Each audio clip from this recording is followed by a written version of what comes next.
다 함께 찬양하시겠습니다.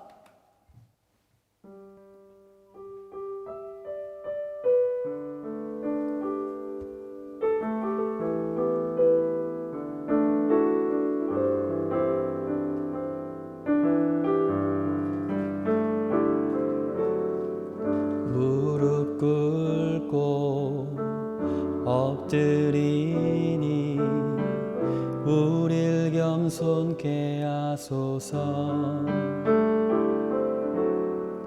악한 데서 눈을 돌려 모든 우상 버리오니 깨끗한 손 주옵소서. 주님만 높여드리기 원해. 정결한 맘 주옵소서. 주님만 높여드리기 원해. 우리 세대로 주의 얼굴 찾게 하옵소서. 오 야곱의 하나님, 우리 세대로 주의 얼굴 찾게 하옵소서. 오 야곱의 하나님.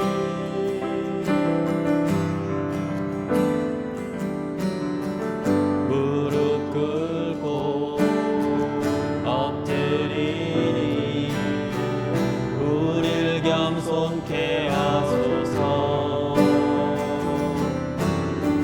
악한 데서 눈을 돌려 모든 우상 버리오니 깨끗한 손 주옵소서. 주님만 높여드리기 원해. 정결한 맘 주옵소서. 주님만 높여드리기 원해. 우리 세대로 주의 얼굴 찾게 하옵소서. 오 야곱의 하나님, 우리 세대로 주의 얼굴 찾게 하옵소서. 오 야곱의 하나님.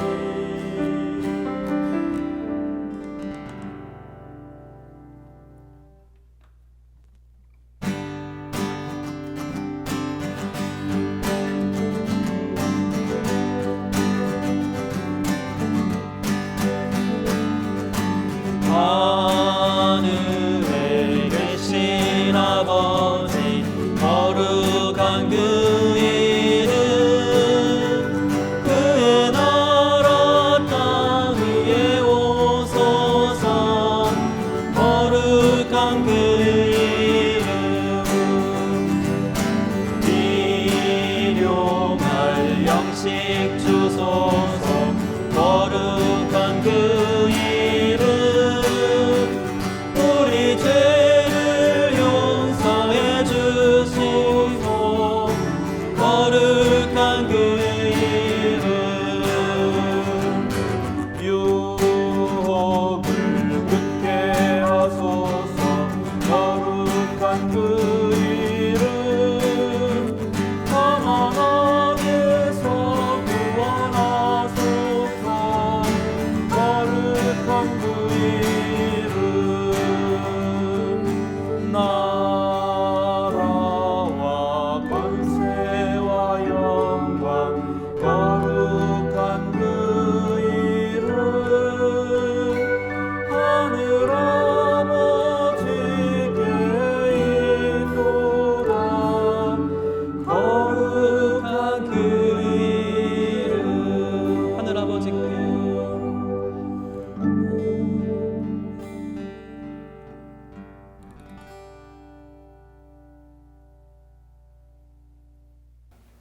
수요사역회를 찾아주신 시청자 여러분, 그리고 벙커원교 여러분 환영합니다. 쌀쌀해지는 날씨에 더욱더 따뜻하게 마음을 대표줄 우리 수요사경회 시작하도록 하겠습니다. 반갑습니다. 여기 백미님 자리하셨습니다. 네, 안녕하세요. 안녕하세요, 백미님. 반갑습니다. 그리고 유기농 수도사님 이곳에 함께 하셨고요. 네, 반갑습니다. 그다음에 한문덕 목사님 계십니다. 네, 여러분 반갑습니다. 반갑습니다. 세면사랑께 한문덕입니다. 백미님 어제 생신이셨다고요? 생신이 뭡니까? 생신? 생일? 죄송합니다. 이게 어떻게 극존칭을 써야 된다는 아유, 중압감 감사합니다. 때문에. 근데 목사님 앞에서 죄송합니다. 네, 생일이 생일 잘 뭡니까? 보내셨어요? 탄생일. 탄생일? 그거 좋네요. 네, 뭐 이렇게 기념 생일이란 게 있으면 좋잖아요. 네. 한 해를 돌아보면서 난 네. 어떻게 살았는가 보고. 네. 잘 보내셨어요? 네, 잘 보냈습니다. 축하 많이 덕분에. 받으셨고요. 네. 네, 아유, 그렇습니다. 목사님, 어떻게 이 찬양이 참 오늘 하늘에 계신 아버지 이번에도 잘 모르는 찬양으로 저희 시작했는데요. 네. 네. 지난주에도 우리 주기도문이어서 네. 주예기도 그 김준범 선생님의 주예기도하고 오늘은 네네. 이거는 아프리카 노래예요. 네. 네, 이제 오늘 우리 함께 부른 찬양은 네. 그러니까 우리 일반 가스펠송이라기보다는 네. 예배 안에 있는 찬양, 예배 안에서 주의 기도를 노래로 드릴 수 있는 찬양 중에 한 곡입니다. 예를 들면 찬송가라는 네, 거죠? 네, 한국 찬송가죠. 찬송가. 아프리카 아프리카 찬송가죠. 찬송가예요? 네, 아프리카 사람들은 네. 훨씬 더 리드미컬하고 네네. 뭐 여러분 다 잘 아시지만 리듬앤블루라든가 소울이라든가 이런 네네네. 감정이 충만하잖아요. 네네네. 찬양도 그래요. 이제 그 세계교회협의회라는 게 있거든요. 네네네. 네, 세계교회협의회에서 7년인가 8년인가 같은 거 7년에 한 번씩 모여서 전 세계 교회가 협의를 하는데 네.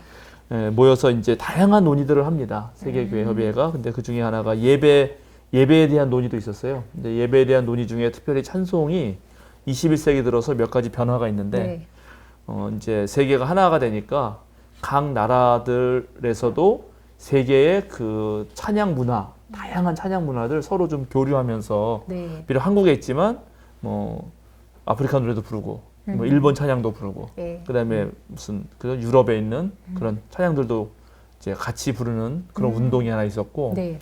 그다음에 이제 상황화라 그래서 각 나라의 노래들로 찬송가를 만드는 거예요. 그러니까 우리나라 같은 경우는 우리 가락이 있잖아요. 네. 뭐 흔히 국악이라고 부르지만 우리 가락이란 말을 저는 더 좋아하는데 네. 우리 가락으로 만들어진 찬양을 부른다든지 네네.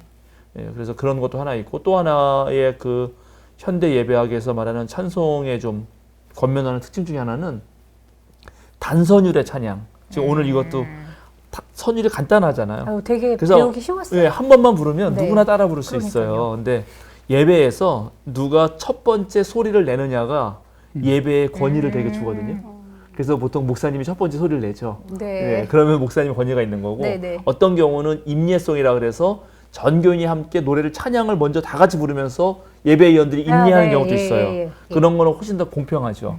그런데 이제 교회가 커지고 대형화되면 상당히 권위가 있는 그런 부서 중에 하나가 성가대예요. 맞아요. 막 사부합창 이렇게 맞아요. 쫙 하면 맞아요. 거기 되게 부럽고 네. 너무 멋있고 이렇잖아요. 뛰고 싶고 들어가고 싶고. 맞아요. 막 네, 거기 그래요. 들어가고 싶고. 네. 예, 그런데 이제 그런 예배도 좋은 예배지만 1세기 예배는 네. 가정교회에서 주로 예배를 드렸기 때문에 특별한 악기도 없었고 사부를 한 것도 아니고 단선율의 노래를 했는데 그런 노래들이 상당히 예배 음악에서 아주 의미가 있습니다. 그래서 이제 기도와 찬양이 예배 전체를 끌어가는 되게 중요한 하나의 기준이거든요. 네. 근데 찬양은 특별히 곡조가 있는 기도와 같아서 맞아요.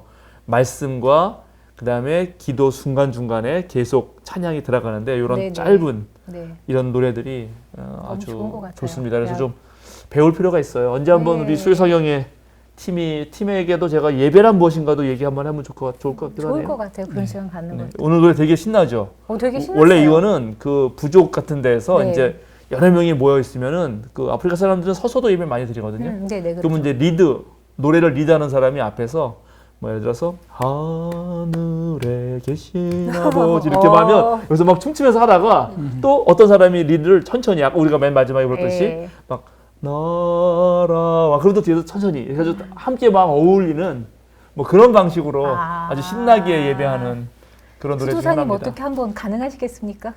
뭐 필요하다면 해야죠. 다음에 벙커교인들 한번 저기 전교 수련회 가서 코로나 끝나면 네. 앞에서 딱 인도하고 막 춤추다가 또 막 고요하게 하다가 그렇게 해도 좋을 것 같네요. 네, 그게 그날을 좋을 꼭 것 같아요. 기대하겠습니다. 네. 준비를 잘하시고 예. 언젠가 목사님 저희 시작하기 전에 지난번에도 이제 막 이렇게 강의 듣다가 채팅창에 들어온 아. AS가 있었는데 목사님 맞아요. 하시겠다고 말씀하셨는데 좀 어려우실 것 같아요 목사님께. 왜요? 목사의 정체성이란 목사가 스스로 그래요? 생각하는 자기의 정체성은 무엇일까요?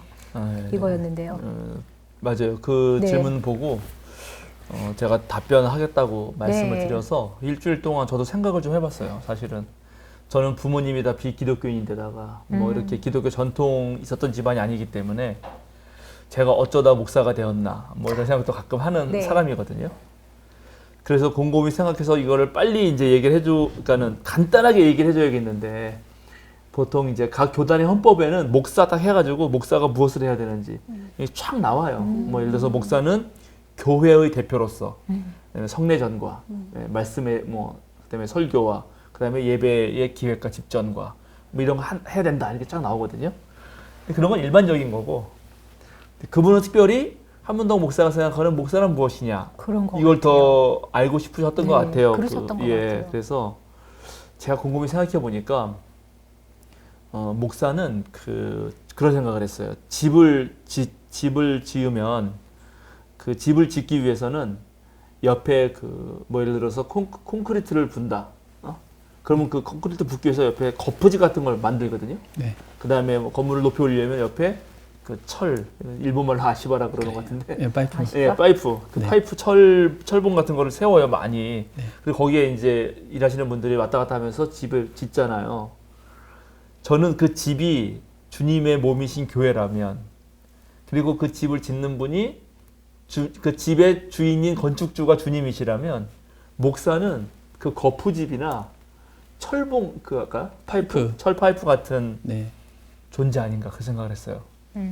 그러니까 주님의 집을 짓기 위해서 이런 길을 좀 만들어주는 거죠. 세우고다. 뼈대라고 뼈대 해요. 이런 걸 세워주고 네. 집이 다 지어지면 싹 해체해가지고 없애버리는 거. 아, 그게 목사여야 되지 않을까? 음. 그게 목사이지 않을까 생각을 했어요. 저 스스로의 정체성은. 아. 부연 설명이 필요한가요?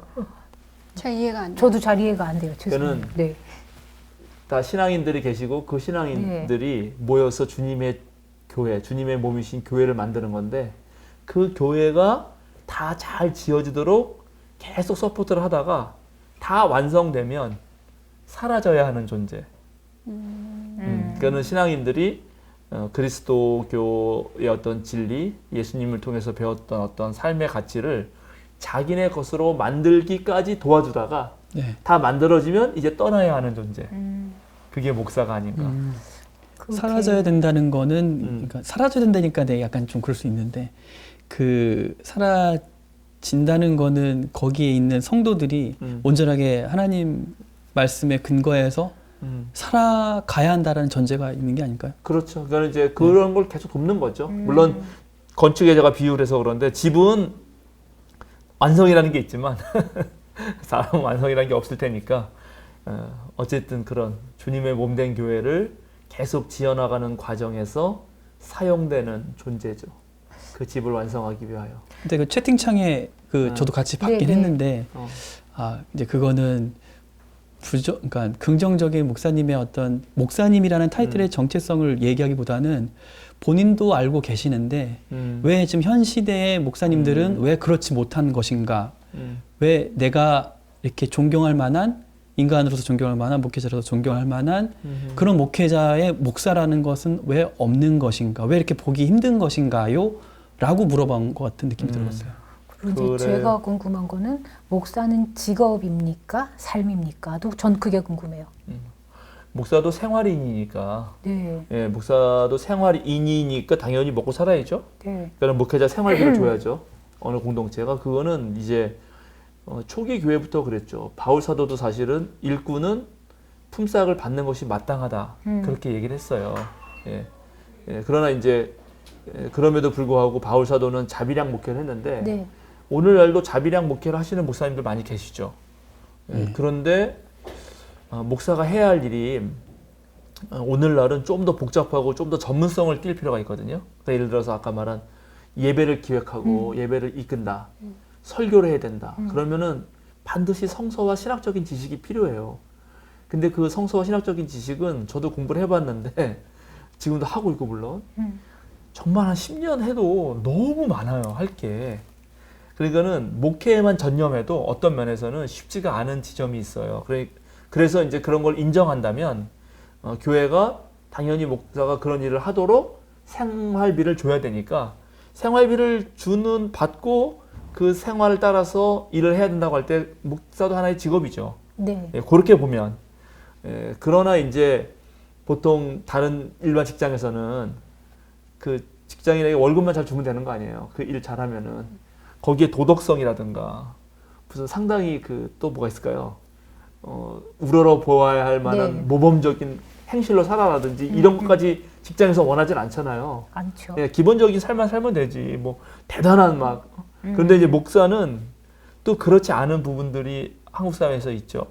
예, 거기다가 플러스 알파로 교인들은 이제 상당히 그 자신을 내어주는, 그러니까는 예수님도 지금 현재 우리가 볼 수 없고 하나님도 만나볼 수 없으니까 목사에게서 그러한 어떠한 자기 희생적, 그 다음에 헌신적 모습을 기대하죠.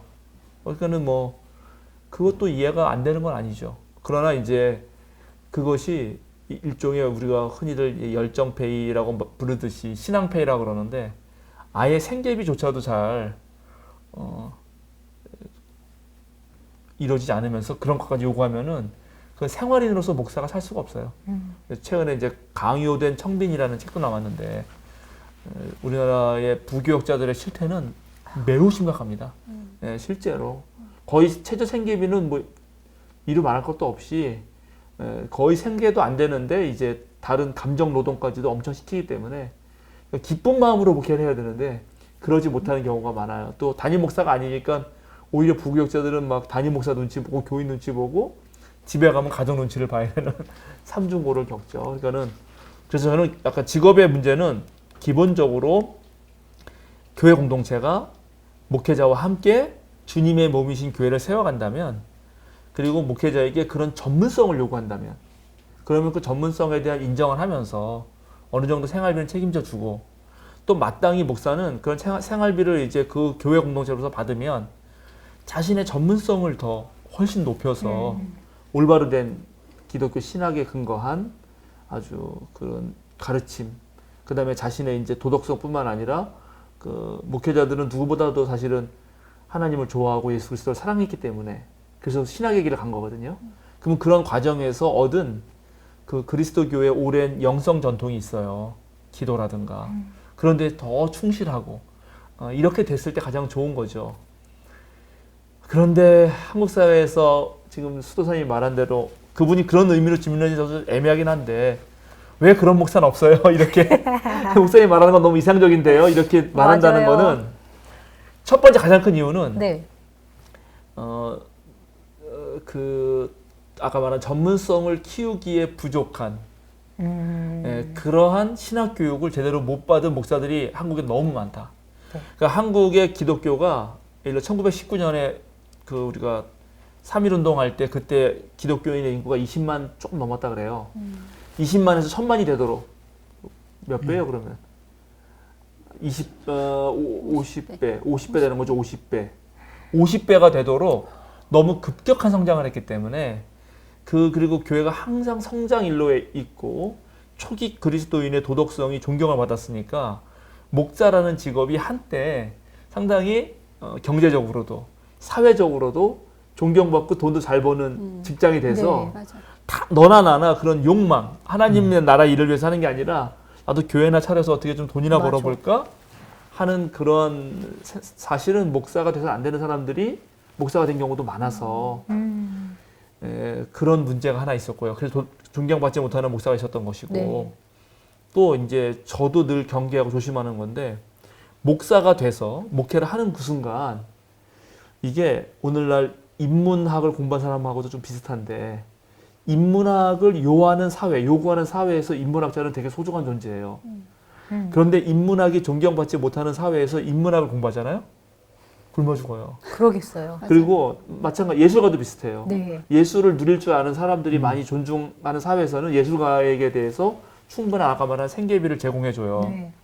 그런데 예술이란 것 자체를 별로 무시하는 사회에서는 난 너무 음악이 좋아서 음악을 했는데 어디 가서 정말 생계비 전혀 얻을 수 없습니다. 맞아요. 네. 마찬가지로 목사는 교회에서는 무척 필요한 존재거든요, 사실은.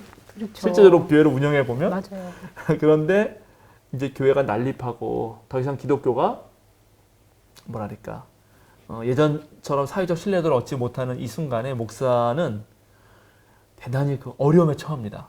그렇게 되면 목사가 자신의 직분을 좀 잃고 좀 왜곡되는 경향이 있어요. 아. 이거는 뭐냐면 마치 사업이 돼요. 목회가 자기 생계를 위한 사업이 되는 거예요. 아. 무슨 말인지 아시겠죠? 네, 그럴 수 그러니까는 있겠네요. 전도도 그건 정말 도를 전하면 되는 일인데 교인 수를 그리스도 예수님의 진리를 전하는 게 아니라 우리 교인 만들어서 헌금을 쪼아내서 내가 어떻게든 먹고 살아야지 하는 그런 이제 그걸 삭군 목자라고 하죠. 네. 삭슬 받기 위해서 일하는 사람들이 되기 쉬워요. 그러겠어요. 왜냐하면 당장 목회를 한 뭐 몇십 년 하다가 네. 당장 목회를 못하면 나가서 세상에서 할 게 없어요. 무용지물이에요. 할 줄 아는 게 없잖아요. 네. 할 줄 아는 거 있죠. 이제 택시 운전 잘할 수 있어요. 그렇죠. 목사는 운전 많이 해서 네, 네. 그래서 실제로 이제 대리기사 하시는 목사님들 많이 계세요. 아. 예, 근데 그분이 못났다 이런 얘기가 아니라 그런 어려움들이 있어서 앞으로 아마 이건 교단적 차원에서 목회자 수급 문제도 조금 조정해야 될 거고 그리고 목사 스스로도 좀 뭐랄까요? 그러니까 목회와 일을 병행할 때도 저는 병행하는 게 좋다고 생각합니다. 그럼에도 그러면 그 자기가 일하는 것과 바울 사도처럼 자비량 선교와 또 목회 일을 얼마든지 교인들하고 함께하는 목회. 목사 혼자 다 하려고 그러면 힘든데 함께 해나가는 목회를 하면 돼요. 목사가 부족한 부분은 교인들 채워주면 되니까. 그래서 그런 방식으로 목회하는 목회의 그 패러다임을 좀 바꿔야 된다. 네네네. 그래서 목사 이중직 이런 얘기도 많이 네네네. 나오듯이 네. 그러한 지금 뭐랄까요 좀 네네. 과정에 있는 것 같아요. 그러니까 저는 개인적으로 일반 성도들이 목사님에 대한 인식도 조금은 바뀌고 왜냐하면 목사라는 분도 사람이거든요. 사람으로서 좀 도덕성이 있는 그래도 하나님의 일을 감당하겠다라는 그냥 그가 사람이란 걸 또 인정해주고 또 같이 갔으면 좋겠어요. 목사님으로서 아까 말씀해 주셨듯이 거룩함을 본받기 위해서 노력하는 모습이 같이 있으면 좋겠다는 생각이 들어요. 가끔씩은 막 목사님 생각하면 막 하나님의 사자 뭐 이런 느낌 많이 받잖아요. 그래서 그렇게 많이 인식하셨던 분들도 또 많이 계셨고 예전에는 그런 것도 좀 깨질 필요가 있지 않나라는 생각을 저는 가끔 해요. 맞아요. 그래서 뭐 네. 영적인 아버지 뭐 이런 말들 막 네, 쓰는데 그래서 모든 말만 하면 무조건 다 들어야만 하는 네, 이런 거 가끔 있으셨잖아요. 저희 윗분들 세대에는. 네 많았죠. 네. 근데 저는 그런 말들을 오늘날 정말 조심해서 써야 된다라고 그러니까요. 생각합니다. 저는 영이라는 말 이런 말들 네. 다 조심해서 써야 되고 제가 자주 말씀드렸지만 영성이라고 하는 거 성령에 충만한 삶이라고 하는 거는 첫 번째는 우리의 육체와 정신이 함께 균형 잡힌 삶을 사는 것이고 정신으로만 따졌을 때도 지적인 것과 감정적인 것과 이 의지적인 것 세 개가 균형 잡혀야 되거든요. 그러니까 그리스도교 신앙을 바르게 알고 그 다음에 하나님을 제대로 마음 깊이 신뢰하면서 바르게 알고 신뢰하니까 행동으로 나오는 이게 균형 잡혀야 되는데 네. 우리나라 많은 그리스도인들이 그동안 그런 걸 잘 못했어요, 사실은. 네. 그래서 너무 감정에 치우친다든지 그래서 광신이라든지 맹신에 빠진다든지 아니면 너무 교리적인데 익숙해가지고 교리의 조에도 어긋나면 타자를 혐오하거나 아, 배제하는 네. 그리고 또 아주 열심히 남을 위해 봉사와 헌신을 했으면 그것까지는 좋은데 독선에 빠져요.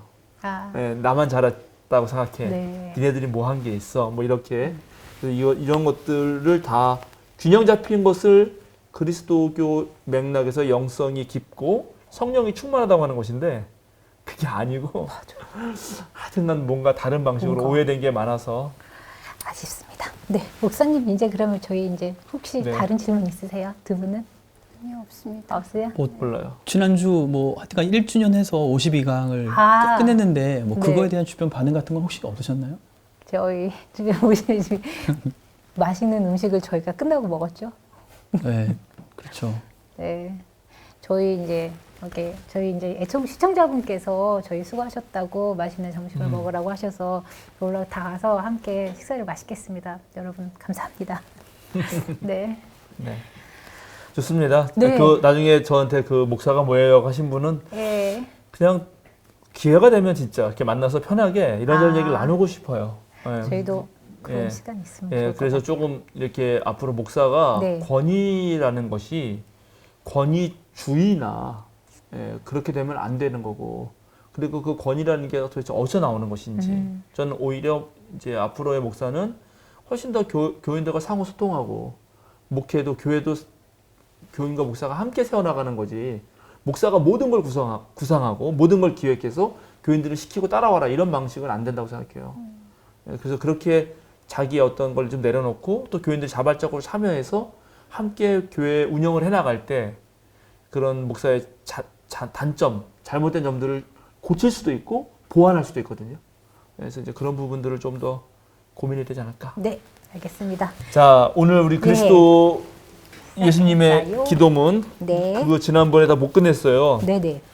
다시 한번 우리 해야 되는데 그냥 한 번 더 우리 마태복음서 그 주기도문 부분을 다 읽고 또 하죠. 뭐. 네, 알겠습니다. 예, 지난번 복습도 할 겸 네. 6장 마태복음 6장 9절부터인가요?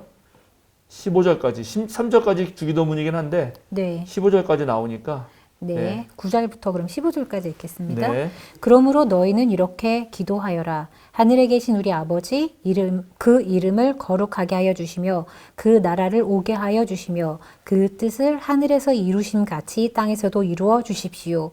오늘 우리에게 필요한 양식을 내려 주시고 우리가 우리에게 죄 지은 사람을 용서하여 준 것 같이 우리의 죄를 용서하여 주시고 우리를 시험에 들지 않게 하시고 악에서 구하여 주시옵소서. 나라와 권세와 영광은 영원히 아버지의 것입니다. 아멘. 너희가 남의 잘못을 용서해 주면 너희 하늘 아버지께서도 너희를 용서하여 주실 것이다. 그러나 너희가 남을 용서해 주지 않으면 너희 아버지께서도 너희의 잘못을 용서해 주지 않으실 것이다. 아멘. 지난번에 우리가 했던 네. 이제 하나님과 관련된 청원을 가만히 보시면 지금 이제 하늘에 계신 우리 아버지 이렇게 부르고 하나님의 이름이 거룩하게 돼야 되는데 하나님의 이름이 거룩하게 되려면 하나님의 나라가 이 땅에 이루어져야 되는 거죠. 네. 그죠? 그럼 하나님의 나라가 이 땅에 이루어진다는 것은 무엇이냐? 이 땅에서 하나님의 뜻이 관철되어야 되는 거예요. 그죠?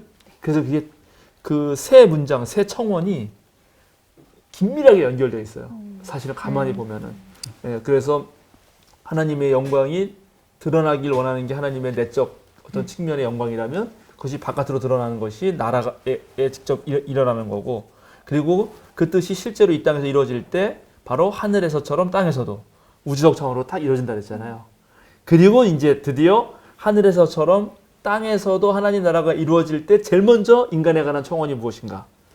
그거 보시죠. 11절 다시 한번 읽어주세요. 오늘 우리에게 필요한 양식을 내려주시고. 네, 이겁니다. 오늘 우리에게 필요한 양식을 내려주시고.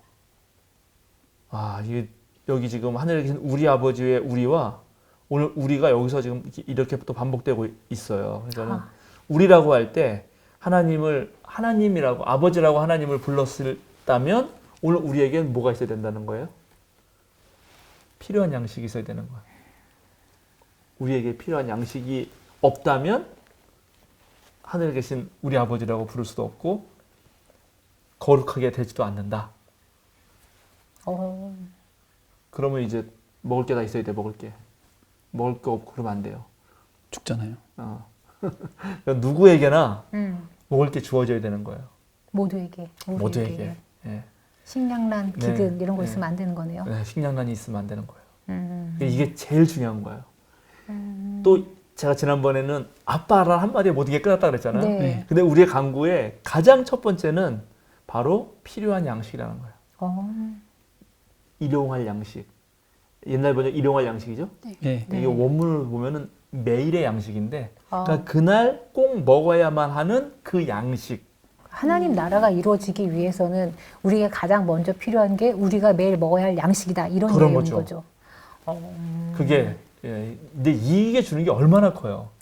이 말 한마디만 가지고도 그동안 무슨 뭐 교회 나가서 종교적 행위를 하는 게 일 제일 순서가 아니라는 거예요. 하나님을 제대로 믿는 거는 정말 이 세계의 모든 지금 잘못된 불평등이 없어져서 분배적 정의라고 하는데 분배적 정의가 정확하게 이루어져야 한다는 기도. 이게 인간에 대한 첫째 강구라는 거죠.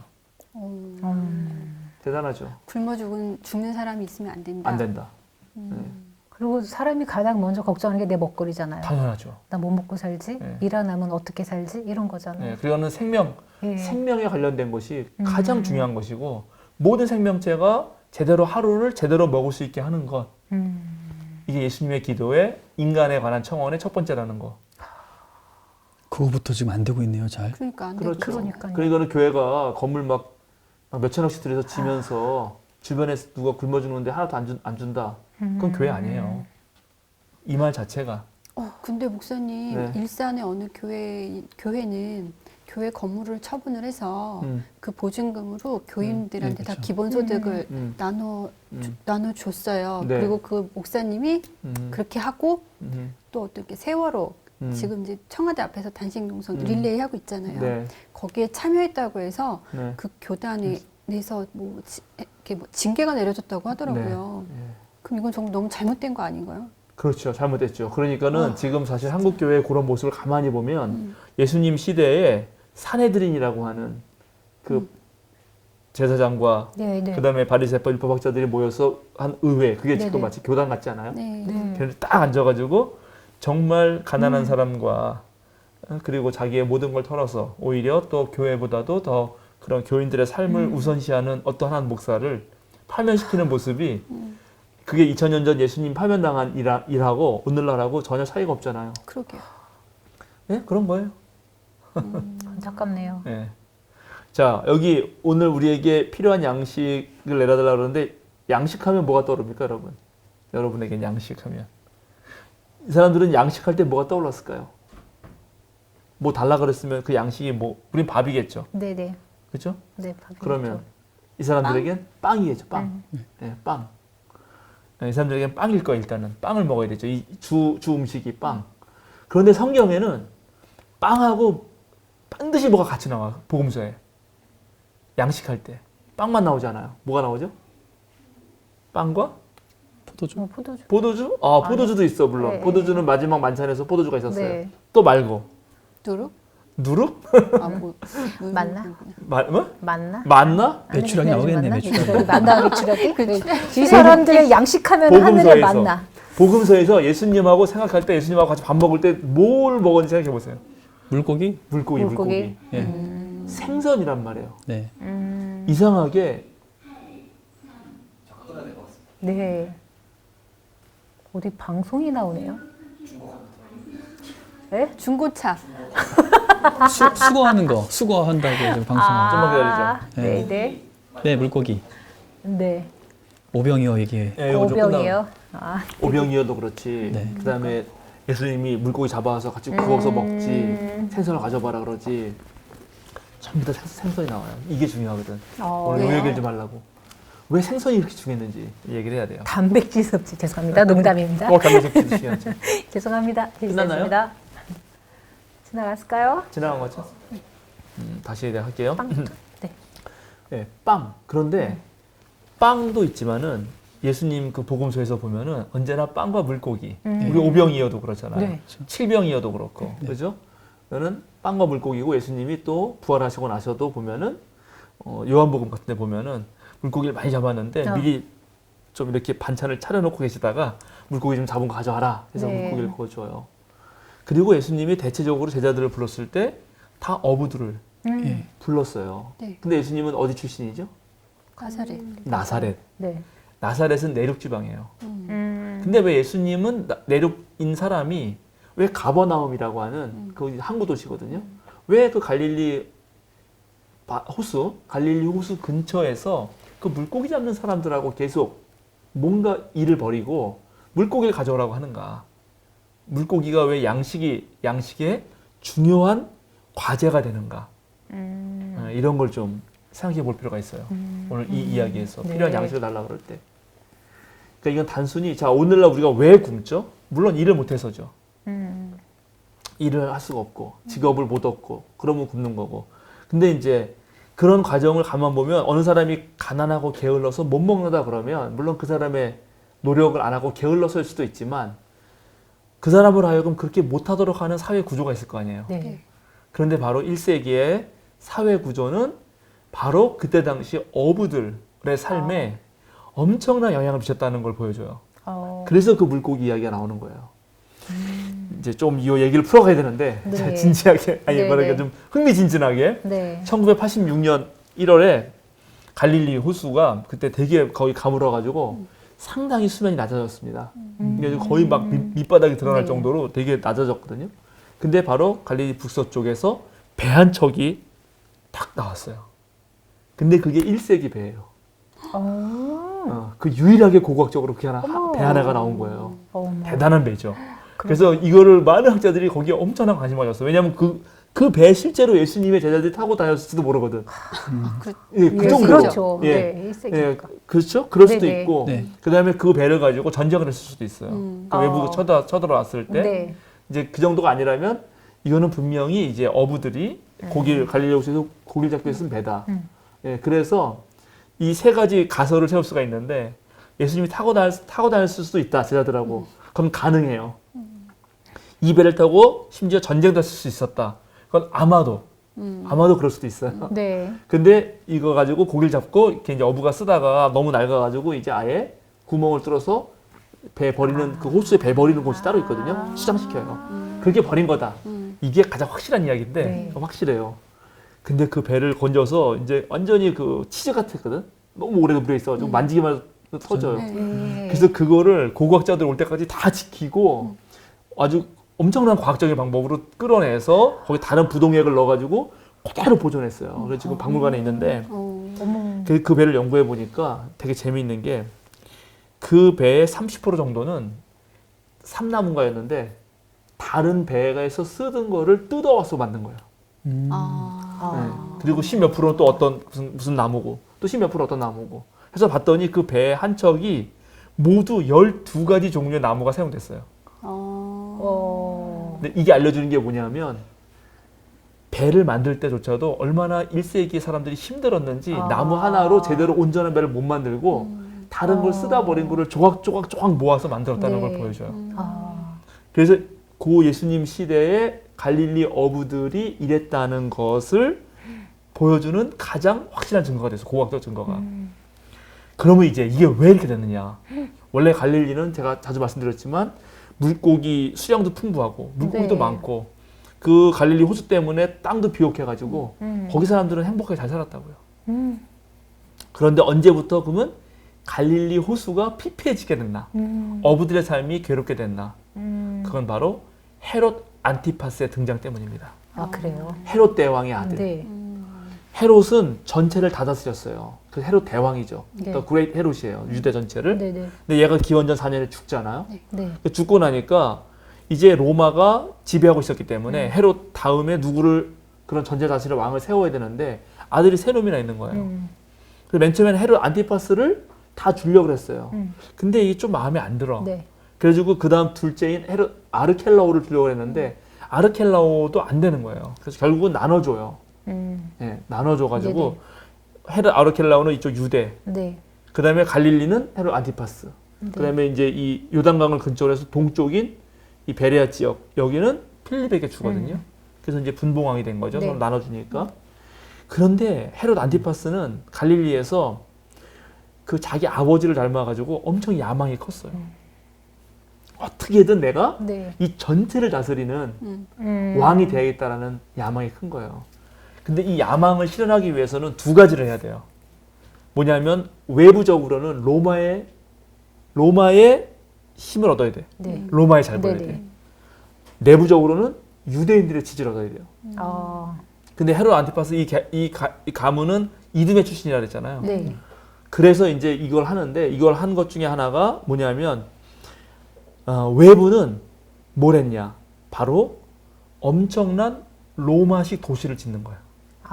그리고 로마식 도시를 지으면서 그 로마식 도시에 황제의 이름을 달고 그리고 그것을 진다는 명목으로 사람들 세금을 걷어. 그 세금을 가지고 로마에 바쳐요. 압을 떠는 거지. 그래서 유명한 티베리아스라는 항구 도시를 져요. 그게 티베리우스 황제를 기념하면서 짓는 거예요. 그래서 그 바다를 갈릴리 호수라고도 불렀지만 디베랴 바다라고도 불리게 된 거죠. 네. 그러니까 갈릴리 호수가 디베랴 바다가 된 거는 안티파스 일이거든요. 안티파스는 원래는 첫 번째 갈릴리를 받았을 때 세포리스, 바로 예수님의 나사렛으로부터 한 10km 정도 떨어진 그 도시가 수도로 했어요. 첫 번째 수도로. 근데 거기서는 아무리 봐도 이제 그 도시를 건축할 때 다 빼먹어가지고 빼먹을 게 없는 거야. 그러니까 이제 티베리아스라고 하는 그 항구 도시를 세우면서 갈릴리 북쪽으로 가서 가버나움 옆에 있는 거기를 이제 어촌을 네. 긁어먹는 거죠. 그리고 내부적으로는 뭐랬냐면 유대인들의 저걸 얻기 위해서 유대인들이 존경하던 거는 그 이전에 독립왕국이었던 하스몬 왕조거든요. 네. 그래서 하스몬 왕조의 여자를 아내로 삼는 거예요. 그게 바로 빌립의 아내 헤로디아였어요. 예, 그게 네. 이제 그 위에 바로 자기 아버지가 그 하스몬 왕조에게 잘 보이기 위해서 하스몬 왕조 여자랑 결혼하거든. 미리암넨가 한 여자인데 그 여자의 소녀딸이었어요. 헤로디아가. 그래서 헤로디아를 꼬셔가지고 바로 빌립과 이혼하게 하고 그걸 뺏어와요. 그래서 자기는 유대 피가 있다. 하스몬 왕조의 가문이다. 그러면서 그때 말하는 나바테아 공주를 랑 결혼을 파혼한다 그랬죠. 그래서 세례 요한하고 이제 예수님이 비판했을 때 세례 요한을 죽여버리는 일이 생기고, 그리고 또 유대인들 잘 보기 위해서 이제 예루살렘 성전을 건축하고 막 이런 일들을 이제 같이 막 하는 거죠. 예, 같이 이제 막 도와주고 이렇게 하는 건데, 그런 식으로 헤롯이 엄청 뺏어가니까 이제 갈릴리 어부들이 먹을 게 없는 거예요. 먹을 게. 그러니까 이제 고위 관리직이나 로마에 잘 보이려고 일단 평민들, 일반 사는 사람들의 것을 갈취했다, 뭐 거의 그런 거죠. 그렇게 해서 먹을 게 없게 되는 상황까지 간 건 거죠. 네, 그렇죠. 그래서 예수님이 바로 물고기를 가져오고 그 물고기를 가지고 막 오병이어를 해서 사람들 먹이고 이런 문제는 이제 어떤 상징적 행위가 되냐면 과연 이 갈릴리 호수의 물고기가 로마 황제의 것이냐? 네. 잡아다가 로마 황제에게 바쳐야 되는 것이냐, 아니면 하나님의 것이냐 하는 걸 보여주는 상징이 되는 것이고, 예수님은 그 물고기를 가져다가 바로 모든 사람이 함께 앉아서 먹을 수 있도록 베풀므로써 하나님은 누구에게나 베푸시는 분이다. 로마 황제처럼 너희 걸 뺏어서 가져가는 게 아니다라고 보여주신 행위였던 것입니다. 네, 그래서 이제 가장 중요한 것 중에 하나가 물고기를 가져오면, 빵과 물고기를 가져오면 그것을 들어서 하늘에 감사를 드리고 그걸 떼어서 나눠주죠. 이 떼어서 나눠준다는 이미지가 되게 중요한 거예요. 하나를 가지고 이미 있는 것을 가지고 서로 나누면서 이제 다 어느 누구도 굶주리지 않는 그런 상황에서 예수님의 기도가 오늘 우리에게 필요한 양식 달라는 거였던 거예요. 굉장히 의미가 깊네요. 그냥 단순히 내 먹을 거가 아니네요. 내 먹을 거 아니에요. 내 배 채울 나의 양식이 아니네요. 네. 함께 두루 나눌 수 있는 그런 우리의 일용할 양식인 거네요. 그래요. 그래서 여기 감동입니다. 또 중요한 게 오늘 나에게가 아니라 오늘 우리에게예요. 그리고 되게 재밌는 게 이 기도문 전체, 주기도 전체를 헬라어로 보면은 전부 다 맨 처음에 시작할 때 동사로 시작하거든요. 거룩하게 하시고. 그 다음에 나라가 이제 임하옵시고 나라가 이제 언어로 보면은 그쵸, 우리도 동사가 먼저 나오잖아요. 영어도 보면은 동사가 나오고 뒤에 목적어가 나오니까는 다 그렇게 나오는데 요 부분만 명사가 먼저 나와요. 매일의 양식을 오늘 우리에게 주소서 이렇게 나와요. 그러니까는 너무 놀랍게 이 주기도문의 핵심은 한가운데 있어요. 분배적 정의와 회복적 정의가 있는 거예요. 모든 피조물들이 공평하게 먹고 사는데 핵심이 딱 있어요. 대단하죠? 네. 우리에게 달라. 이런 주기도문을 그냥 주문 외우듯이 외웠으니 의미 생각하지도 못하고 그랬네요. 그러니까 이제 우리는 우리에게 먹어 달라고 하면서 우리나라는 우리라는 말이 나랑 통하니까 맞아요. 나만 생각하는데 절대 그게 아니고 공적인 영역에 있는 문제를 사적인 이득으로 취해서는 안 된다. 그러니까는 공적으로 회복하는 거죠. 오늘 우리에게 달라고 하는 거니까. 우리에게 달라고 하는 겁니다. 옛날에 그 김지아 선생이 쓴 시가 있어. 밥은 하늘입니다라는 시가 있어요. 지금 김지아 선생님 좀 이상하게 되셨는데 옛날에는 상당히 훌륭한 분이었죠. 그 노래를 저는 교회에서 찬송가로 부르고 그랬거든요. 그런 노래 모르죠? 저 몰라요. 아세요 여기다 혹시? 모르지. 여기다 저기 저는 알고 있습니다. 아, 알고 계세요? 제 오. 다니던 직장이 네. 그 장일순 선생님이랑 오. 그쪽에 계셨던 분들이 이렇게 네. 초대에 계셨던 분들이라 아하. 그 단체에서 늘 그런 이렇게 어. 그런 것들을 많이 부르고 다니고 했었어요. 그 자율 선생님 계시니까 예. 다행히 예. 좋죠. 예. 그럼 아시겠네. 밥은 하늘입니다. 예. 하늘은 혼자 못 가지듯이 밥은 서로 나누어 먹습니다.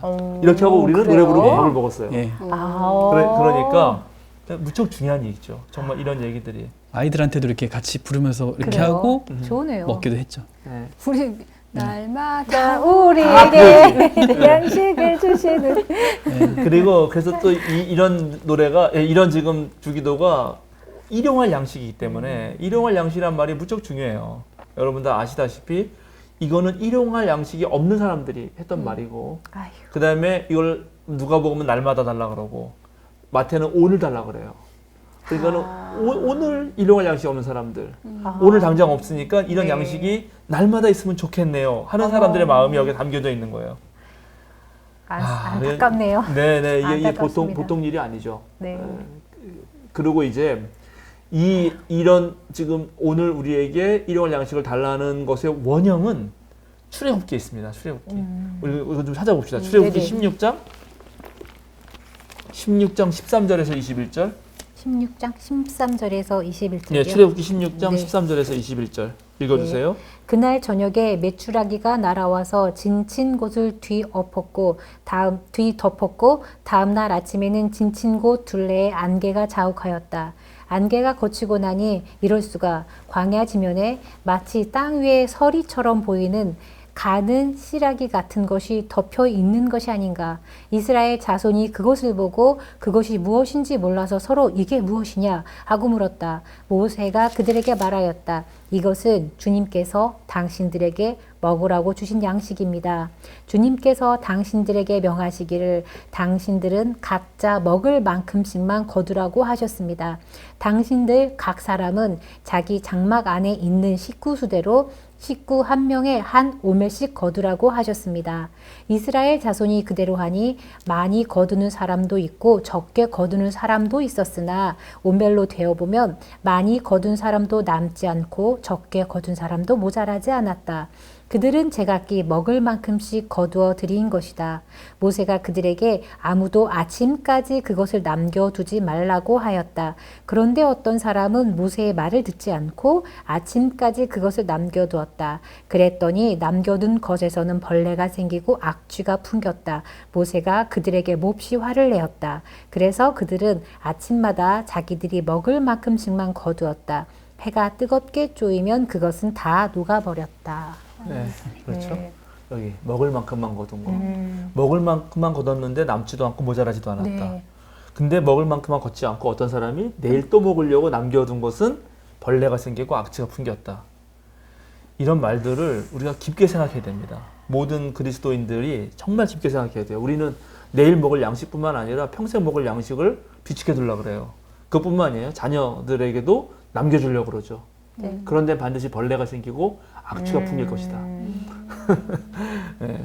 근데 물론 이제 오늘날 무슨 보험을 든다든지 저축을 한다는 것은 의미가 있는 거죠. 내일을 네. 준비하기 위해서. 근데 네. 그것을 성서가 이렇게 금지하려고 하는 이유는 그렇게 했을 경우 자칫하다가는 우리의 삶의 모든 것을 재산에 기대게 돼요. 하나님께 의지하는 게 아니라 하나님께 기대하면서 내가 매일의 노동을 통해서 매일 얻을 것을 버는 게 아니고 저축해둔 그 재산에 의지해서 오늘을 즐기려고 하죠. 네. 네. 그렇게 하는 사람에게 타자는 없어요. 어려운 사람은 안중에 들어오기가 어렵거든요. 성경은 그렇게 말하는 게 아니에요. 뭐 제가 예전에도 좋아하고 지금도 좋아하는 그래서 가끔 읽는 책인데 여러분도 아는 책이에요. 동화의 동화. 세계가 만일 100명의 사람이라면 그 책 알아요? 그런 줄 모르시는구나. 저 모릅니다. 자, 그런 책이 있어요. 이 세상이 세계가 만일 100명의 사람이라면 네. 제가 좀 읽어드릴게요. 네. 그러면 57명은 아시아인이고 21명은 유럽인, 14명은 미주인, 8명은 아프리카인, 52명은 남자고 48명은 여자, 70명은 유색인종, 30명은 백인, 70명은 비기독교인, 30명은 기독교인, 뭐 89명은 이성애자, 11명은 동성애자, 뭐 이런 게 쭉 나오면서 이 통계를 100명으로 해놓은 건데, 자, 여기부터 보세요. 6명은 전 세계 부의 57%를 차지하고 있고, 그 6명은 모두 미국인. 80명은 적정 수준 이하의 주거 환경에 살고 있고, 70명은 문맹.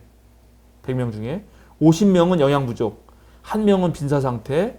1명은 지금 태어나려 하고 있고, 1명만 대학 교육을 받았고, 2명은 컴퓨터를 소유하고 있습니다. 컴퓨터 다 집에 있나요?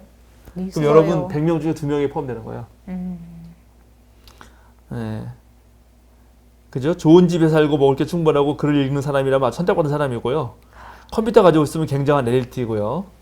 전쟁의 위험, 감옥에서의 고독, 고문으로 인한 고뇌와 또는 기타의 괴로움을 겪어보지 않은 사람이라면 세계 인구 상류 500만 명 중에 1명입니다. 만약 고통, 체포, 고문, 죽음에 대한 공포 없이 매주 교회를 다닐 수 있는 사람이라면 지구상의 30억 인구가 누리지 못하는 것을 누리고 사는 행운아. 30억이 그런 거 못 누리는데. 그죠? 냉장고에 먹을 것이 있고 몸에 옷은 걸쳤고 머리 위로 지붕이 있어서 잠잘 곳이 있는 사람이라면 이 세상의 75% 사람보다 풍요로운 생활을 하고 있는 거예요. 부모님 살아계시고 이혼하지 않은 상태라면 미국에서도 아주 드문 경우래요. 네. 그죠? 지금 이 글을 제가 읽고 있잖아요. 이 글을 읽을 수 있는 사람이라면,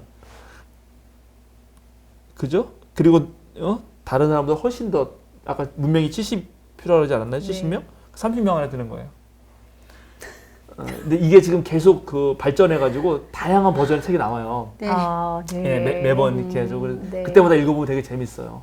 지금 아. 이건 67억인가 할 때 나온 건데 네. 한 70억 넘으면은 넘었잖아요. 지금 70억이 넘었거든요. 그러니까는 우리 되게 행복한 거예요. 거기 기준에 보면 저는 최상류층인데요. 그렇죠. 지금 한국 최상위층이에요. 정말이에요. 불만이야 근데. 한국이 지금 아니, 전 그 세계에서 최상류층이에요, 우리 다. 그렇죠. 그렇죠. 지금 다 최상위층인데 맞아요. 여전히 지금 한국 사람들은 여전히 그 전쟁 직후에 어떠한 그 어려웠던 시절을 기억하면서 지금도 그렇다고 생각하고 그리고 욕망을 더 추구하는 삶을 살려고 그러지 이제 나눠야겠다. 이제 경제 성장은 좀 그만하고 잘 분배해보자 생각을 잘 안 해요. 맞아요. 네. 그러네요. 맞아요. 그러니까는 정말 이제는 다르게 생각해야 돼요. 우리나라 사람들은 대다수는 지금 최고의 풍요롭고 엘리트적인 삶을 살고 있어요. 그런데 그렇게 생각 안 해, 사람들이 다. 그렇죠. 다 어렵고 그렇죠. 죽을 것 같다 그러고 그렇게 네. 생각하는데 그렇지 않다는 걸 알아야 돼요. 그래서 오늘 우리에게 일용할 양식을 달라고 하는 이 기도를 드려야 되는 전 세계의 한 70% 정도 되는 사람들의 마음을 잘 몰라요. 알 수가 없죠. 예. 그러니까는 이런 거를 더 생각을 해야 된다. 특히 그리스도인이라면. 풍요로운 나라에 태어나서 풍요롭게 살고 있는데 나는 부족하다, 힘들다, 불행하다 이렇게 생각하고 네. 있는 거네요. 나누지 그런 거죠. 못하고. 자, 이렇게 하다가는 오늘 주기도문 묶고 나는데. 그렇네요. 아니 근데 그게 우리나라 맞아요. 네? 목사님 우리나라 사회가 그게 더 심각한 것 같아요. 더 그래요. 네. 예, 그러니까는 아니 우리가 정말 옛날에 정말로 60년대 이럴 때는 힘들었어요. 뭐 그렇죠. 경제적 지표가 그랬어요. 네. 지금 절대 그렇지 않아요. 아니죠. 예, 절대 그렇지 않기 때문에 그렇죠. 이제는 생각을 좀 바꿀 때가 됐어요. 우리나라 엄청나게 강대국입니다. 지금 어쨌든 코로나 상황에서는 유일하게 방역과 경제를 같이 하는 나라예요. 유일해요. 맞아요. 유일해. 그것만 맞아요. 보면 1등이에요. 그것도 탑이에요. 완전 탑이에요. 아니라는데요. 뭐래요? 왜요? 일부 아니래요? 몇 개 신문에서는 아니라고. 아니에요. 에이. 탑이에요. 그래서 대만 같은 경우가 되게 잘하고 맞아요. 있는데 대만은 우리나라 경제 구조에 비교가 안 돼요. 그러니까. 예, 그러니까는 그런 걸 고민해 보면은 맞아요. 우리가 앞으로 잘 생각해야 된다. 다음. 다음 가야죠. 네, 넘어가야죠. 몇 절인가요? 그 다음 2절. 12절 읽어주세요. 우리가 우리에게 죄 지은 사람을 용서하여 준 것 같이 우리의 죄를 용서하여 주시고. 네. 이제 이것도 재미있는데 여기에 죄라고 되어 있는 게 마태복음의 원문은 죄가 아닙니다. 둘 다. 무엇일까요? 허물? 궁금하네요. 그 허물은 14절, 15절에 나와요. 너희가 남의 잘 잘못을 맞추고 계십니다. 용서해주면, 그죠? 너희 하나님이 네. 너희를 용서해 줄 것이다. 이렇게 잘못이 네. 나오죠. 네. 근데 여기도 죄가 아니에요. 근데 이게요, 저는 원문은. 12절을 읽으면서 죄가 아니라고 말씀하셨는데 좀 바뀐 거 같아요. 이게 정말 이렇게 죄라는 단어라면은 바뀌어야 될 것 같아요. 어떻게? 어떻게? 우리가 우리에게 죄 지은 사람을 용서해 준 게 먼저잖아요. 네네. 그리고 나서 우리의 죄를 용서해 주시는 거잖아요. 네. 근데 보통 우리는 하나님이 우리 죄를 용서하여 주셨으니까 나도 용서를 해야 된다라고 하는 게 맞지 않을까라고 생각을 했었거든요. 근데 이거는 반대로 내가 용서하듯이 하나님도 내 죄를 용서해 주십시오. 그게 조금 어폐가 있지 않나? 네, 맞아요. 그 지금 백미님의 지적이 맞는 말이에요. 사실 그래서 이 뜻은 뭐냐면 우리가 하나님한테 우리 죄를 용서해 주세요라고 그렇게 구하려면은 내가 먼저 내 이웃의 잘못은 또는 죄는 용서해 주었어야겠지요. 라는 말이에요. 예. 그러니까는 그 말이 통하는 거죠. 지금 백미님이 원래 했던 말하고. 그런데 놀랍게 재밌는 건 여기서 이 죄라고 하는 원어는 죄가 아니다. 빚이에요, 빚. 우리가 우리에게 빚진 사람들을 탕감해 준 것처럼. 채무. 우리의 채무를 탕감해 주십시오라고 말해요. 어떤 채무요? 빚. 어떤 빚? 진짜 빚. 문자 그대로 빚. 꾼 거. 머니? 돈? 정말로 아니면 기타, 빚진 거예요. 정말 뭐 이런 사람과 빚? 사람 관계에서? 네, 빚진 거. 그러면 하나님하고 나와의 빚이 뭐가 있을까? 그게 뭘까요? 이제 생각해 봐야 되는 거죠. 예, 이제 그건 생각해 봐야 되는데 하나님과 빚 전에 이거는 1세기 예수님이 이 기도할 때 그 사회의 가장 큰 문제가 빚이었다는 걸 알려주는 거예요. 그쵸. 자, 채무 관계. 아까 말씀드렸죠. 헤롯 안티파스가 이제 네. 그렇게 걸어들였잖아요. 네. 네. 그러면 이제 농사에서도 다 뺏기고 그러게요. 이제 물고기마저 잡는 거까지 뺏기면 네. 어떻게 살아요? 그러게요. 못 사니까 옆에 가서 빚을 집니다. 나 좀 꿔줘. 나 좀 굶어 죽게 생겼어. 그럼 이제 꿔주겠죠. 근데 그 다음에 또 뺏겨. 그럼 못 갚잖아요. 어떻게 되죠, 그러면? 또 빌려야죠. 또 빌릴 수 없어. 이제는 거기도 뺏기잖아요. 네. 그러면 이제 어떻게 달라 그럴 때 나는 어떻게 될까요? 그러면 어떤 일이 벌어지냐면 내가 이제 다 안 찾겠는데 구약 성경 다 뒤져보면은 그런 일이 벌어지면 자기의 아내와 가족들을 팝니다. 네. 아이고. 네, 이제 남자 중심적이니까 가부장 사회에서 자기는 여전히 자유인으로 살고 자녀들이나 가족을 종이나 노예로 팔아요. 그 전에 물론 이제 땅이 있으면 땅부터 팔겠죠. 갚아야 되니까. 그래서 점점 이제 소농에서 소장농이 되고 소장농에서 노예가 되고 노예가 되기 싫으면 떠돌이가 됩니다. 이게 1세기에 예수님 살던 시대에 갈릴리에서 벌어진 일이에요. 그럼 빈부격차는 뭐 지금의 문제가 아니라 그때부터도 벌써 있었던 그때 거네요. 이루말 할 수 없이 심했죠. 아휴. 예. 그러니까는 이 말이 상징하는 걸 우리가 가장 먼저 알아야 되고 그래서 우리가 그 전에 나라가 임한다는 게 뭐냐 또 하나님의 거룩하게 된다는 할 때 거룩이라는 말이 구약에서 주로 약자보호법과 관련해서 쓰였다고 말씀했죠. 지난번에 기억하시죠? 네. 그러니까 이 맥락과 동일한 맥락에 있는 거예요. 하나님이 너희가 하는 모든 어려움들을 다 내가 괜찮다고 다 탕감해 줬는데 왜 너희는 너희의 이웃의 빚을 탕감하지 않느냐? 그래서 마태복음에 그 유명한 이제 만달란트 빚진 사람 이야기와 그 사람이 탕감했더니만 가가지고 100데나리온 빚진 사람을 멱살 잡고 친구를 감옥에 집어넣었는데 다른 사람이 그걸 보고 일러가지고 다시 너 평생 그 만달란트는 그 계산이 안 되는 단위입니다. 그러니까 못 나온다는 얘기죠. 그렇게 강조해서 말했던 이유가 여기에 있어요. 이건 이제 되게 어렵죠. 여러분 오늘날 누구 이제 빚지고 안 갚을 때 정말 속 터지는데. 그러니까는 이 기도는 기본적으로 빚지는 거.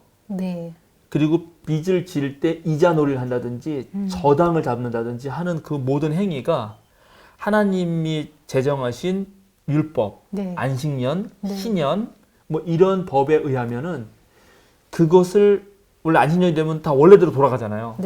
그걸 하지 않는 것이 뭐가 되죠? 그걸 하지 않는 것이 죄가 됩니다. 그걸 하지 않는 것이 잘못이 돼요. 그러니까 빚의 탕감이 잘못이 되는 거고 잘못이 죄로 가는 것은 죄를 용서하려고 이렇게 혼용돼서 쓰는 것은 바로 물질적인 나눔이 없이 빚지게 하는 사회적 자체가 죄된 사회라는 것을 보여주는 것입니다. 이 기도가. 근데 조금 그 당시를 생각을 하면 좀 이해가 안 되는 게 안식년, 희년 이런 거는 이런 거를 다 적용할 수 있다는 거는 그러니까 유대인들이 다 어떻게 그 유대교 그러니까 구약 시대부터 지켜져온 전통 어떤 율법인 거잖아요. 그런데 성전에 있는 제사장들조차도 외면을 하고 그냥 자기네들이 쏙 챙기고 그랬다는 거잖아요. 이게 구약학자들에 의하면은 네. 그게 지켜졌느냐 이 문제가 좀 논란이 되게 심한데 네. 안 지켜졌을 것 같아요. 단 한 번도 안 지켜졌다는 거예요. 사실은. 그러니까 이렇게 네, 이거는 계속 이상화된 그냥 당위로서만 존재했을 뿐 네. 실제로 이자도 받고 실제로 저당도 잡고 그래서 사실은 이게 지켜지지 않았다. 예수님 시대에 또 필요했던 거죠. 네. 근데 이거 아니고는 해결할 수가 없어요. 그죠? 그 지금 사회 구조, 그 마을 자체가 해체되고 있는 상황을 서로 용납하는 거 아니고는 그럼 제사장들이 왜 해결할 수가 있어요? 감시하고 어떻게 보면 갈취하려고.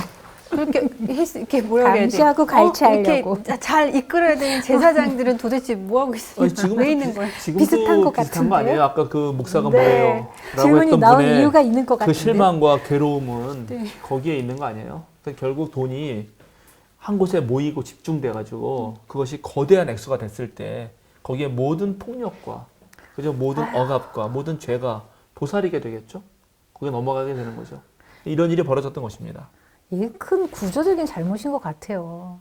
이게 만약에 그러니까 헤롯 안티파스가 그렇게 막 갈취를 하기 때문에 이 모든 이게 시작이 된 거잖아요. 그 전부터 그러지 않았을까요? 물론 그 전부터 그러겠지만 지금 예수님 상황을 보자면은 아니 또 어떻게 보면은요 굳이 얘기를 하자면은 내 거 다 빌려줬어, 다 나눠줬어.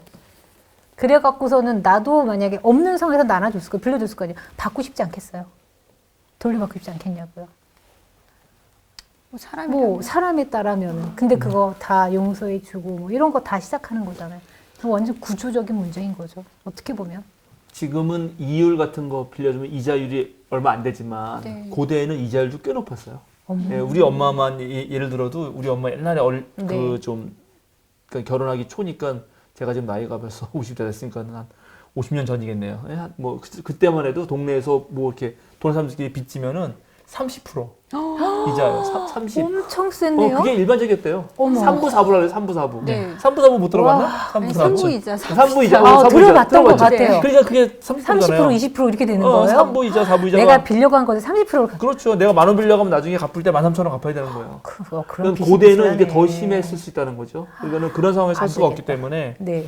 이 기도는 그래서 결국 뭐냐면은 내가 좀 낫다면은 내가 좀 그래도 형편이 괜찮다면은 나보다 훨씬 더 무력한 자, 그러니까 나에게 빚진 자를 내 삶에서 수용할 수 있는 사람이 되어야 된다. 아, 네. 그렇게 해야지 우리가 하나님 앞에서도 하나님 네. 혹시 내가 잘못해서 하나님한테 잘못한 게 있으면은 그래서 하나님께 내가 빚진 게 있다면 그러니까 내가 이렇게 살았어야 되는데 이렇게 못 살아서 하나님의 빚진 게 있다면 나를 용서해 주세요. 이렇게 말해야 될 거 아니에요. 솔직히 네. 우리가 하나님 앞에 가면 다 그 마음에 걸리는 게 있거든. 나도 잘못했는데. 근데 그런 걸 용서해 주세요 말하려면 나한테 그런 사람이 있었을 때 내가 먼저 그렇게 했었어야 되겠죠. 라는 기도했다는 거죠. 아시겠죠? 네, 네. 그럼 앞에 그런 일용할 양식, 아니 필요한 양식도 그렇고 이 빚진 자의 탕감도 그렇고 그럼 예수님이 이렇게 말씀하신 거는 어떻게 보면은 구약의 율법을 회복하자, 다시 바로잡자 그런 의도로 말씀하신 것 같아요. 당연하죠. 율법의 완성. 마태복음 산상설교 지금. 계속 네. 우리가 똑같은 주제에서 네, 네, 율법의 네, 완성이잖아요. 그리고 놀라운 거는 하나님에 대한 아까 청원은 그게 하나로 꿰뚫어진다 그랬잖아요. 네. 그죠? 하나님 이름이 거룩하게 되려면 나라가 임해야 되고 나라가 임한 세상에선 바로 하나님의 뜻이 이루어지는 것이다. 네. 근데 이거는 점점점 심화돼요. 아, 우리에게 일용할 양식을 주세요. 그러네요. 오늘 일용할 양식을 주신 다음에 우리는 이제 과거나 미래의 빚은 없어야겠죠. 네. 그래야지 걱정 없을 거 아니에요. 네. 일용할 양식, 그 다음에 일용할 양식 줬는데 또 이거 빚져야 돼. 어떻게 아이고. 살아? 맞아요. 그럼 그래서 그 다음에 이제 빚은 없는데 그 다음에 우리를 괴롭히는 게 뭔가? 바로 시험, 유혹, 악입니다. 근데 목사님 여긴 근데 네. 왜 죄라고 번역이 돼 있을까요? 그러게요. 왜 죄라고 번역했는지 모르겠어요, 이거를. 예. 이게 마태복음은 정의 빚입니다. 빚. 이렇게 해야 돼요. 근데 누가복음에 가면은 우리에게 빚진 사람들을 용서해 주시고 우리의 죄를 이렇게 말해요. 누가는. 그러니까 이게 변형이 있었다는 거야. 근데 그래서 지금 죄와 잘못과 빚이 한 카테고리로 계속 엮이고 있어요.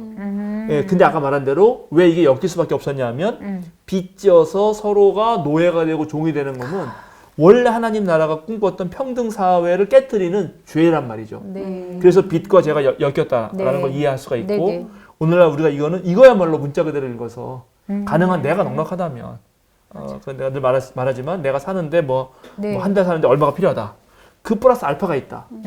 근데 그 돈이 있는데도 불구하고 내가 빚졌는데 그걸 받아야겠다 이러지 말고 그렇죠. 다 있는데 좀 네네. 용서해 주면 어때요?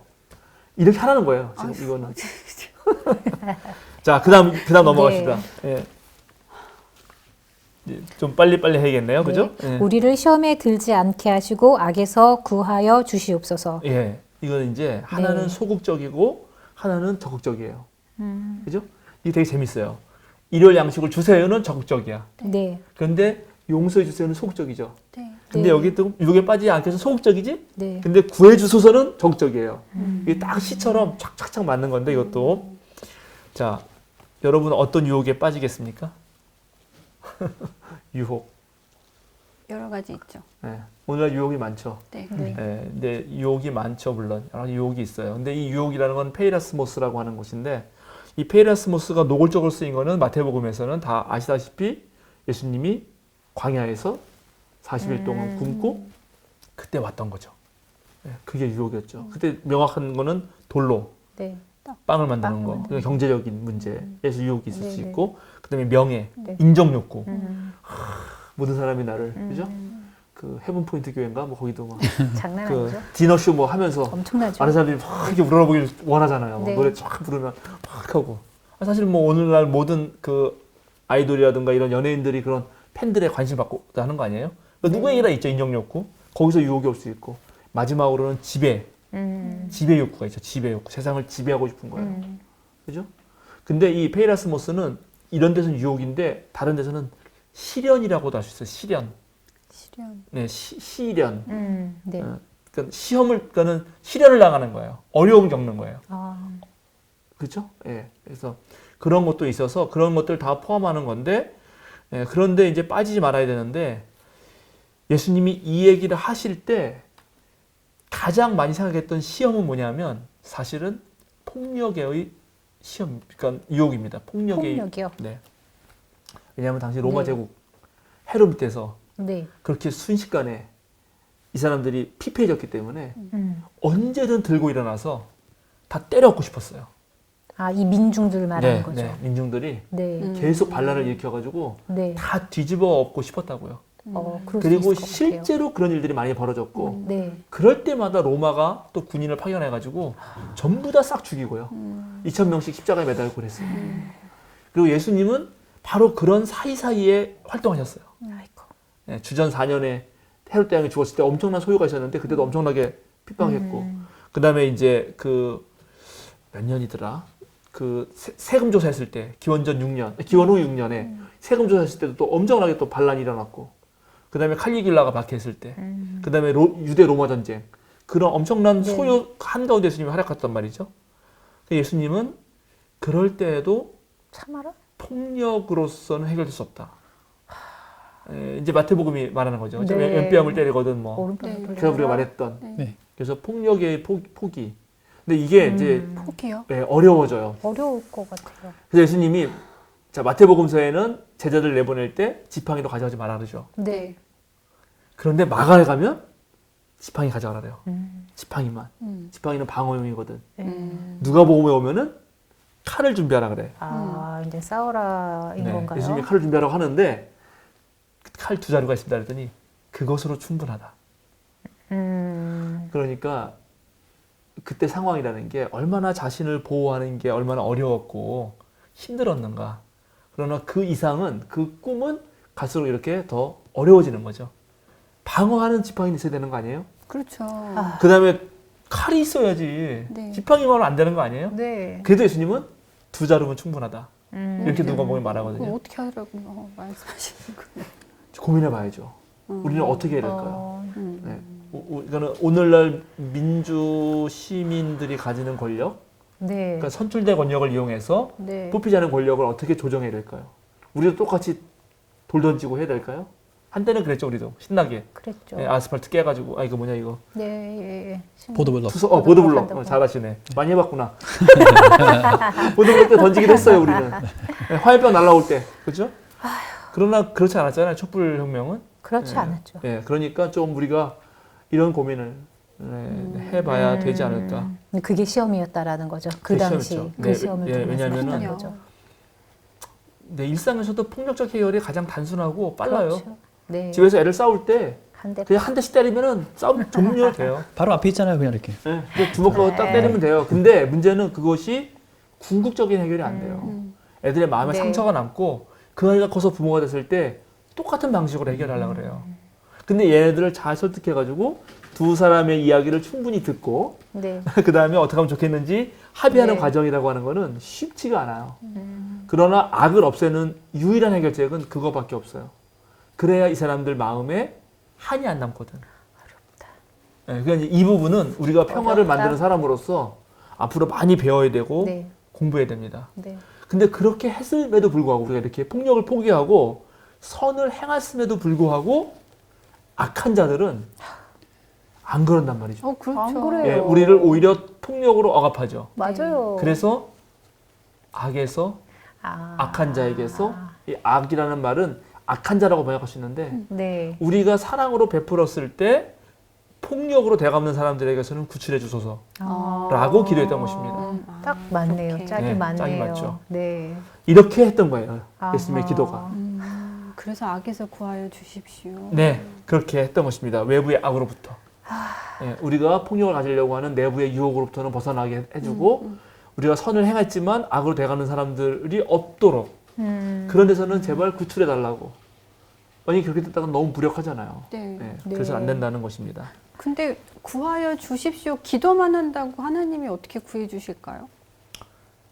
이제 그래서 아멘이 필요한데 맨 마지막에 아멘하고 끝나는데 네. 그렇게 하는 것대로 내가 이제 살아야 되는 거죠. 네. 그리고 이제 중간에 껴있는 거 원래 마태복음서에 네, 원래 네. 없습니다. 원래 없는데 나라와 디다케에 있어서 우리 안으로 들어온 것인데 예, 그래서 나라와 권세와 영광은 오직 하나님께만 있습니다. 이게 중요해요. 그죠? 오늘날 나라 지금 대한민국을 다스릴 때 어떤 원리에서 다스리는가? 독재인가? 아니면 민주주의인가? 이럴 때 어느 것이 더 하나님 뜻에 가까운 것인지 독재와 민주. 교회도 마찬가지죠.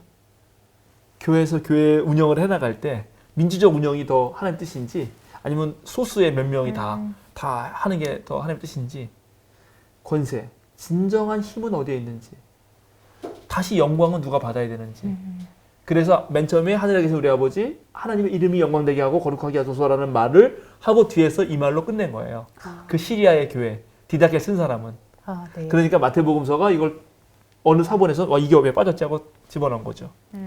마지막으로 다시 우리의 기도는 온전히 하나님을 향한 것이고 하나님만이 나라의 주인이고 권세를 가져야 되고 영광을 받으셔야 된다라는 말로 마치고 이대로 될 것을 내가 믿으면서 이대로 하기 위해서 내가 행위로서 참여하겠다라는 의미로 마지막에 아멘이라고 하는 것입니다. 주기도문이 나만을 위한 기도가 아니었네요. 네. 주기도문이 나 하나 잘 먹고 내 신앙을 위해서 기도의 모범으로 배웠던 그런 기도가 아니었던 거네요. 네. 그래서 제가 의미가 깊습니다. 이상한 기도문이라고 한 존 도미닉 네. 크로스의 얘기를 말씀드리면서 이것은 세계의 보편적 양심을 향한 기도다. 네. 이 그렇습니다. 아멘이 쉽게 나올 수 있는 게 아니네요. 그렇지. 그래서 어디 가면 믿으시면 아멘. 뭐. 그러니까는 무슨 말이에요? 그런 말을 막 하면 안 돼요. 그래서 제가 자주 말씀드렸지만 그 있잖아요. 왜 그 삼류 신학생 그 사마리아 사람의 비유를 하고 이대로 가서 하라 설교했더니 목사님이 삼류 신학생 뭐야? 아멘 하잖아. 아멘. 삼류. 이류 신학생은 네. 좀 높은 신학생은 네. 어떻게 내가 사랑할 수 있지? 이웃을? 네. 저렇게 원수 같은 이웃을? 네네. 그게 이류. 이류. 인류는 네. 왜? 내가 왜 사랑해야 되는데? 왜? 이렇게. 백미님인데? 그렇게 해야지. 네. 이렇게 하면은 아예 안 할 수도 있어요. 위험을 담보해. 근데 왜를 네. 알면은 어떻게로 하다가 궁극적인 어떤 한계에 부딪혔을 때도 뛰어넘어요. 왜를 물었기 때문에. 네. 왜를 안 물은 사람은 어떻게만 물었기 때문에 어떻게 하다가 멈춰요. 그러니까 왜가 중요해. 근데 왜는 위험해. 그걸 안 할 수도 있거든. 안 할 수도 있거든요. 그래서 목사들이 왜를 묻는 사람을 안 좋아하는데 싫어해요. 왜를 묻도록 해야 되는 거예요. 그렇죠. 네, 맞습니다. 네, 뒷부분 그냥 간단하게 네. 했고요. 제가 네. 저기 우리 생명사랑 유튜브에서 주기도문 강의를 제가 하나씩 하고 있거든. 네네네. 그게 앞으로도 되게 오래 갈 거기 때문에 네네. 혹시 더 자세한 걸 원하시는 분은 그거 그쪽 보세요. 가서 이제 네, 보고 보시면 있습니다. 되겠습니다. 네. 네. 그걸 보세요. 괜찮을까요? 네, 네. 마무리도 될까요? 네. 네. 시간이 많이 흘렀어요. 많이 흘렀어요. 네. 근데 제가 마무리로 이걸 하나 읽고 이제 마치려고 합니다. 오늘 기도 대신에 네. 우루과이에 가면 한 성당에 주기도문이 적혀 있거든요. 네. 그 주기도문을 제가 읽고 마치겠습니다. 네, 알겠습니다. 그 주기도문이 재밌어서 그래요. 자, 그것으로 기도합니다. 하늘에 계신이라고 하지 말아라. 세상 일에만 빠져 있으면서. 우리라고 하지 말아라. 너 혼자만 생각하며 살아가면서. 아버지라고 하지 말아라. 아들, 딸로서 살지 않으면서. 아버지의 이름이 거룩히 여김을 받으시오며 라고 하지 말아라. 자기 이름을 빛내기 위해서 안간힘을 쓰면서. 아버지의 나라가 임하시오며 라고 하지 말아라. 물질 만능의 나라를 원하면서. 아버지의 뜻이 하늘에서 이룬 것 같이 땅에서도 이루어지이다라고 하지 말아라. 내 뜻대로 되기를 기도하면서. 오늘날 우리에게 일용할 양식을 주옵시고라고 하지 말아라. 가난한 이들을 본체만 체하면서. 우리가 우리에게 죄 지은 자를 사하여 준 것 같이 우리 죄를 사하여 주옵시고라고 하지 말아라. 누구에겐가 아직도 앙심을 품고 있으면서. 우리를 시험에 들게 하지 마옵시고 하지 말아라. 죄 지을 기회를 찾아다니면서.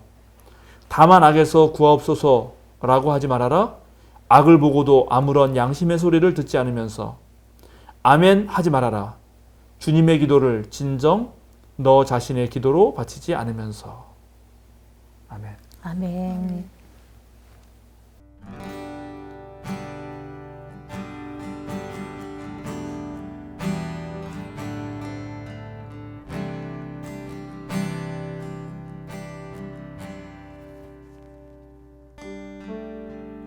무릎 꿇고 엎드리니 우릴 겸손케 하소서. 악한 데서 눈을 돌려 모든 우상 버리오니 깨끗한 손 주옵소서. 주님만 높여드리기 원해. 정결